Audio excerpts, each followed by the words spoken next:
विद्यार्थी मित्रांनो, गेल्या बऱ्याच दिवसापासून आपण ऑनलाईन पद्धतीने आपल्या या सहकार विषयाचा अभ्यासक्रम समजावून घेत आहोत. आजवर आपण प्रकरण वाईज वेगवेगळ्या जे चॅप्टर्स आहेत, जे प्रकरण आहेत, त्यांचे लिंक्स आपण शेअर केल्या. त्याच्यावरचे महत्त्वाचे मुद्दे आपण अभ्यासले. स्वाध्याय आपण तुम्ही लिहिलेला असेल. या सर्व गोष्टी आपण करत असताना एक महत्त्वाची गोष्ट ही सुद्धा आज आपण चर्चा करणार आहोत. ती सर्वात महत्त्वाची गोष्ट म्हणजे पेपर पॅटर्न. दरवर्षीप्रमाणे यावर्षी आपण प्रत्यक्ष शाळेमध्ये येऊ शकलो नसलो तरी परीक्षा मात्र भविष्यामध्ये आपल्याला प्रत्यक्षपणे द्यायची आहे. मग ती परीक्षा कशी असेल, परीक्षा पद्धती काय असेल, किंवा कशा पद्धतीने आपल्याला या परीक्षेमध्ये प्रश्न विचारले जातील हे समजावून घेणंसुद्धा तितकंच महत्त्वाचं आहे. म्हणून आज आपण आपल्या सहकार विषयाच्या प्रश्नपत्रिकेचं स्वरूप हे कसं असतं, कशा पद्धतीचे प्रश्न असतात हे थोडक्यात समजावून घेणार आहोत.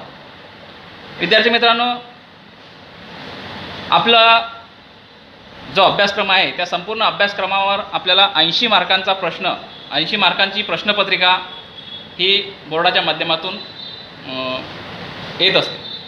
मग ह्या 80 मार्काचं विभाजन वेगवेगळ्या प्रश्नांमध्ये केलेलं असतं. त्यामध्ये एकूण 6 प्रश्न ही मागच्या वर्षीची प्रश्नपत्रिका मी आपल्या समोर आणलेली आहे एक स्वरूप समजून घेण्यासाठी. सिलेबस जरी बदललेला असला तरी प्रश्नपत्रिकेचं स्वरूप मात्र तेच राहणार आहे. साधारणतः 6 प्रश्न आपल्याला या प्रश्नपत्रिकेमध्ये विचारले गेलेले आहेत. त्या 6 प्रश्नांचं विभाजन, सर्वात पहिला प्रश्न राहतो प्रश्न क्रमांक 1 खाली दिलेल्या पर्यायांमधून योग्य पर्याय निवडून विधाने पूर्ण करा. असा हा पहिला प्रश्न असतो. यामध्ये 5 ऑब्जेक्टिव्ह क्वेश्चन म्हणजे रिकाम्या जागा आपल्याला विचारल्या असतात आणि त्या 5 रिकाम्या जागा आपल्याला पूर्ण लिहायच्या असतात. यामध्ये 3 पर्याय दिलेले असतात. या 3 पर्यायापैकी जो पर्याय बरोबर असेल तो पर्याय, बरोबरचा पर्याय आपल्याला आपल्या त्या रिकाम्या जागेमध्ये भरून उत्तरपत्रिकेवर लिहायचा असतो. अशा पद्धतीचे 5 ज्या ऑब्जेक्टिव्ह रिकाम्या जागा असतात त्या असतात. म्हणजे पहिला प्रश्न 5 मार्कांसाठी असतो. प्रत्येक बरोबर रिकाम्या जागाला 1 उत्तर आपल्याला मिळत असतो, 1 मार्क्स आपल्याला मिळत असतो. त्यानंतर प्रश्न क्रमांक 1 त्यातलाच पहिल्या प्रश्नामधलाच ब प्रश्न योग्य जोड्या जुळवा हा प्रश्न येतो. यामध्ये सुद्धा 5 गुण असतात आणि 5 आपल्याला रिकाम्या जागा जोड्या जुळवायच्या असतात, योग्य जोड्या जुळवायच्या असतात. त्यामध्ये अ गट असतो आणि ब गट असतो, आपल्याला माहिती आहे. मग बरेचदा विद्यार्थी काय करतात, अ गट लिहितात आणि तसं ब गट लिहितात आणि बाण दाखवतात. पण तसं न करता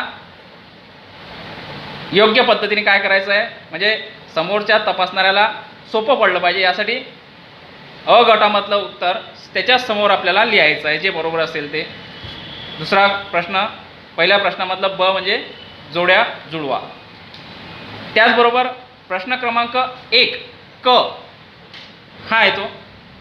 हा सुद्धा 5 मार्कांसाठी असतो आणि यामध्ये आहे खालील प्रत्येक विधानांसाठी एक शब्दसमूह किंवा शब्द संज्ञा सुचवा.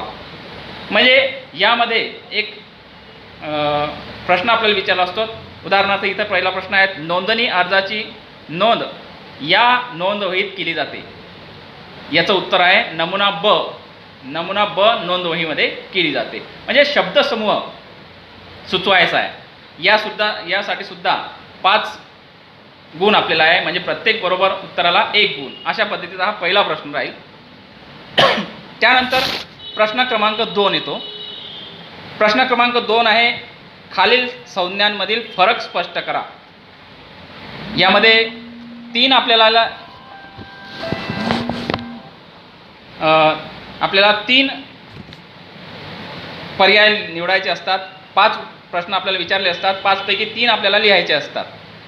मग प्रत्येक जे फरक स्पष्ट करा प्रश्न आहे त्याला प्रत्येकी 5 गुण आहे. म्हणजे एका मुद्द्याला, एका फरकाला 1 गुण, असे 5 मुद्दे आपल्याला स्पष्ट करावे लागतात. 2 मुद्द्यांमधले फरक काय आहे तो 5 मुद्द्यांच्या अंतर्गत स्पष्ट करावा लागतो. म्हणजे दुसऱ्या प्रश्नाला सुद्धा आपल्याला प्रत्येकी 5 गुण, याप्रमाणे 3 लिहिले तर 15 गुण हे आपल्याला असतात. त्यानंतर येतो प्रश्न क्रमांक 3. प्रश्न क्रमांक 3 आहे हा संक्षिप्त टिपा लिहा, कोणतेही 3. थोडक्यात टिपा लिहा म्हणून येतो. 5 पैकी 3 आपल्याला लिहायचे असतात आणि प्रत्येकाला 5 गुण दिलेले असतात. म्हणजेच या तिसऱ्या प्रश्नाला 15 गुण असतात. 3 टिपा आपण लिहिल्यानंतर आपल्याला 15 पैकी गुण मिळू शकतात. म्हणजे प्रत्येक टिपीला 5 गुण. हे सुद्धा लिहित असताना आपल्याला जवळपास यामध्ये 5 मुद्दे हे अंतर्भूत करावे लागत असतात, तेव्हा 5 पैकी 5 गुण हे मिळू शकतात. त्यानंतर पुढचा प्रश्न क्रमांक 4. खाली विधाने बरोबर आहेत किंवा चूक ते सहकारण स्पष्ट करा.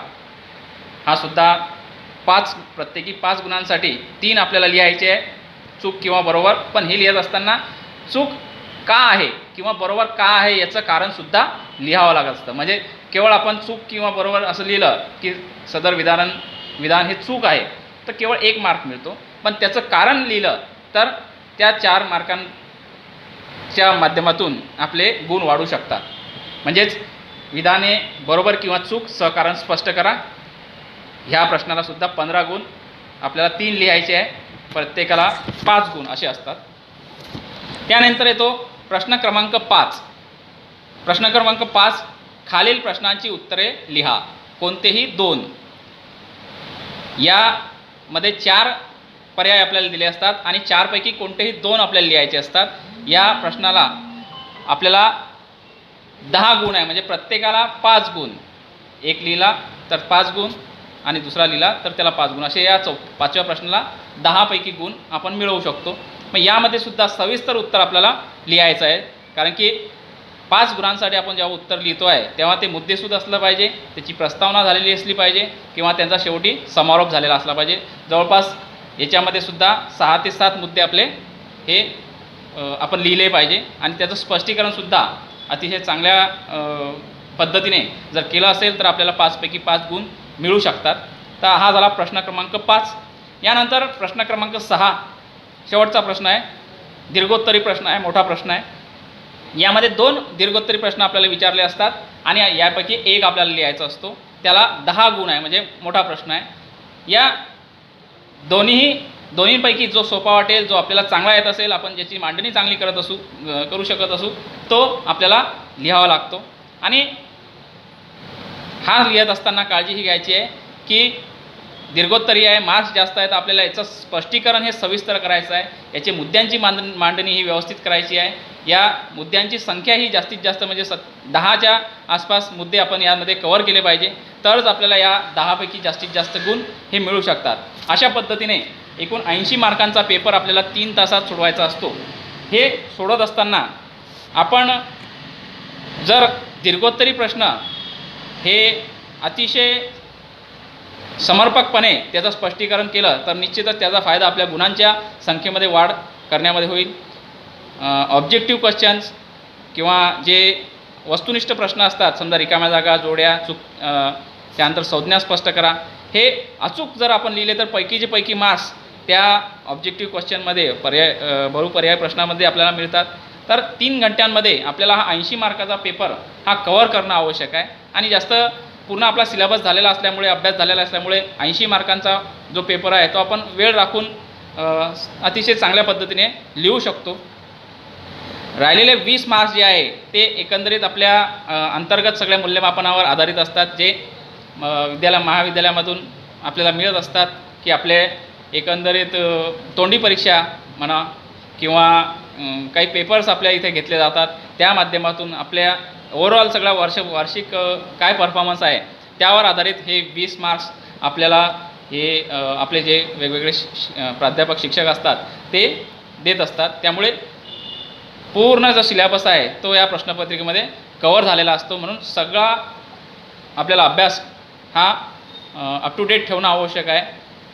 या सगळ्या प्रादुर्भावामुळे, कोरोनाच्या प्रादुर्भावामुळे शासनाने जो 25% भाग कमी केलेला आहे, विद्यार्थ्यांवर जास्त ताण येऊ नये किंवा विद्यार्थ्यांना आपला सहज अभ्यास करता यावा म्हणून यातला जो पोर्शन कमी करण्यात आला आहे तो वगळून या प्रश्नपत्रिकेमध्ये, येणाऱ्या प्रश्नपत्रिकेमध्ये प्रश्न विचारले जाणार आहेत. त्यामुळे विद्यार्थ्यांनी या सगळ्या गोष्टींचं लक्ष ठेवून आपला अभ्यास कंटिन्यू सुरू ठेवायचा आहे, नियमित सुरू ठेवायचा आहे. काही अडचण असेल किंवा काही वैयक्तिक आपल्याला त्रुटी जाणवत असेल तर आपण जे व्हॉट्सअप ग्रुप केलेले आहे किंवा प्राध्यापकांचे शिक्षकांचे नंबर्स तुमच्याकडे आहेत त्यावरसुद्धा आपण वैयक्तिक आपलं जी अडचण आहे सिलेबसच्या संदर्भात अडचण ज्या आलेल्या आहेत त्या विचारू शकतात आणि नियमित आपला अभ्यास सुरू ठेवायचा आहे. कारण की या सगळ्या संकटामधून केवळ आपणच नाही तर सगळं जग याचा सामना करत आहे, त्यामधून जात आहे आणि या सगळ्या कठीण परिस्थितीमधून रस्ता काढत आपलं जे 12वीचं वर्ष आहे ते यशस्वीरित्या आपल्याला पार करायचं आहे. म्हणून या गोष्टीचा सगळ्यांनी भान ठेवून आपला अभ्यास आपण नियमित सुरू ठेवायचा आहे आणि जी परीक्षा आपण देणार आहोत ज्याचा आपण नुकताच पेपर पॅटर्न पाहिला त्या पॅटर्ननुसार आपला अभ्यास सुरू ठेवायचा आहे.